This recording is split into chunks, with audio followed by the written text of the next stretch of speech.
Buenas noches. En esta presentación vamos a ver de manera general qué son las teorías éticas y en particular vamos a ver 5 corrientes. Mencionaré su definición, características y aplicación a la educación o la vida diaria. Las teorías éticas son el resultado de las reflexiones críticas realizadas en torno a la moral vigente. Pretenden la fundamentación de los postulados y normas morales, sea por recurso a un principio moral superior que impere de manera incondicional, sea por referencia a un bien supremo, cuya realización se afirma como vinculante a cualquier persona. Las teorías éticas permiten justificar o fundamentar las normas morales y más en general los juicios morales. Las normas morales expresan obligaciones, dicen que algo es su deber, mientras que los juicios morales son juicios de valor, expresan que algo es bueno. Las teorías éticas establecen principios que justifiquen enunciados del tipo todas las personas deben de hacer X y X es bueno. Pero como el modo de justificación varía de unas teorías a otras, resulta que no solo hay teorías éticas distintas, sino también diferentes tipos de teorías éticas. A continuación, vamos a ver la clasificación de teorías según sea la respuesta a la pregunta ¿qué queremos decir con la expresión X es bueno? Existen 2 tipos de teorías, las cognitivistas y las no cognitivistas. Las teorías éticas cognitivistas sostienen que bueno es una propiedad o cualidad de X, y por tanto la oración X es bueno es una proposición descriptiva, que será verdadera o falsa según que X sea realmente bueno o no. En consecuencia, un enunciado de este tipo no aporta un conocimiento nuevo acerca de X. Por eso se les denomina teorías éticas cognitivistas. Las teorías éticas no cognitivistas afirman que bueno no es ninguna propiedad o cualidad de X. Cuando decimos X es bueno, no estamos afirmando nada real sobre X, sino únicamente estamos expresando un determinado estado emotivo.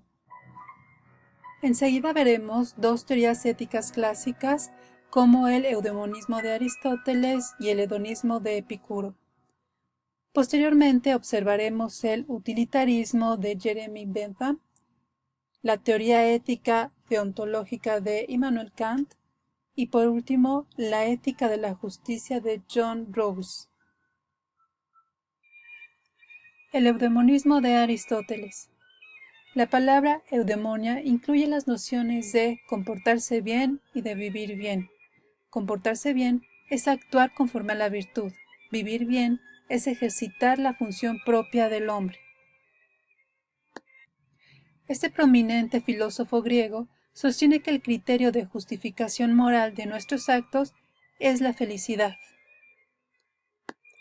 Y afirma que para llegar a la vida buena hay que comportarse bien, poseer el conocimiento necesario, prudencia, para poder practicar las virtudes y adquirir el hábito de comportarse de acuerdo con las virtudes. Pero ¿cómo se puede practicar una vida virtuosa? Para elegir de manera virtuosa entre los placeres y dolores, se requiere aplicar la regla del justo medio y la prudencia. Aplicar la regla del justo medio consiste en elegir entre 2 extremos, entre 2 vicios, de los cuales el uno lo es por exceso y el otro por defecto. En la actualidad podemos aplicar esta teoría cuando un maestro busca su propia felicidad a través del proceso de enseñanza a sus alumnos, o bien cuando un médico cura a un enfermo. Hedonismo de Epicuro. Se llaman hedonistas las teorías éticas que identifican lo bueno con el placer. En estas, el placer como la finalidad o el objetivo de toda actividad humana. Entre sus características vemos que el bien es placer, el dolor es el mal, y encontramos un término llamado ataraxia. Esto es, la felicidad consiste en no tener dolor en el cuerpo ni turbación en el alma, y se alcanza mediante el placer. La virtud es indispensable para lograr la ataraxia. Por otra parte, Epicuro menciona que quien no viva conforme a la prudencia, la honradez y la justicia no podrá vivir feliz. En la actualidad, podemos aplicar esta teoría en diferentes sentidos.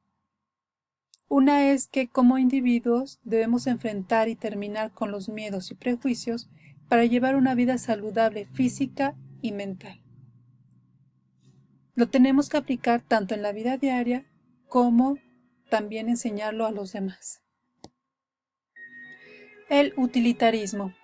Las teorías del placer y la felicidad reaparecieron en la filosofía inglesa a finales del siglo XVIII y primera mitad del XIX con Jeremy Bentham. El término utilitarismo se debe a que Bentham llama utilidad a la propiedad de cualquier objeto de producir beneficio, ventaja, placer o felicidad. La utilidad es considerada como valor supremo y norma de conducta a la que está sometido cualquier otro deber, norma o valor. El utilitarismo identifica la mayor felicidad del individuo con la búsqueda de la mayor felicidad para el mayor número de individuos. Para actuar y legislar éticamente es necesario establecer la aritmética de los placeres, es decir, hacer un cálculo entre placeres y dolores de tal manera que el balance resulte siempre positivo. Hoy en día, el utilitarismo de Jeremy Bentham es muy importante, sobre todo en lo laboral, ya que los trabajadores deben darse cuenta que un bien propio es un bien común. Immanuel Kant. Su teoría ética deontológica afirma que las acciones pueden ser hechas por inclinación o por deber.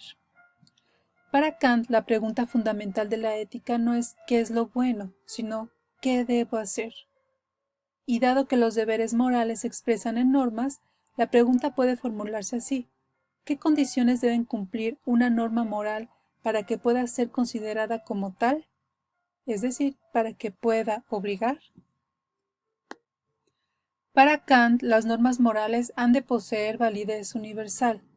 De lo contrario, no serían normas, sino máximas subjetivas y particulares. La ética kantiana también se caracteriza por un rechazo de las éticas teleológicas, ya que hacen referencia a preferencias subjetivas, son elitistas y por lo tanto no universales. También hace una propuesta de una ética deontológica y procedimental en la que se establece un criterio único para fundamentar o reconocer normas morales.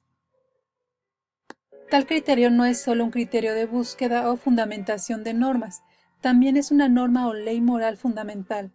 Kant la llama imperativo categórico y la formula así: obra de tal modo que la máxima de tu voluntad pueda valer siempre al mismo tiempo como principio de una legislación universal.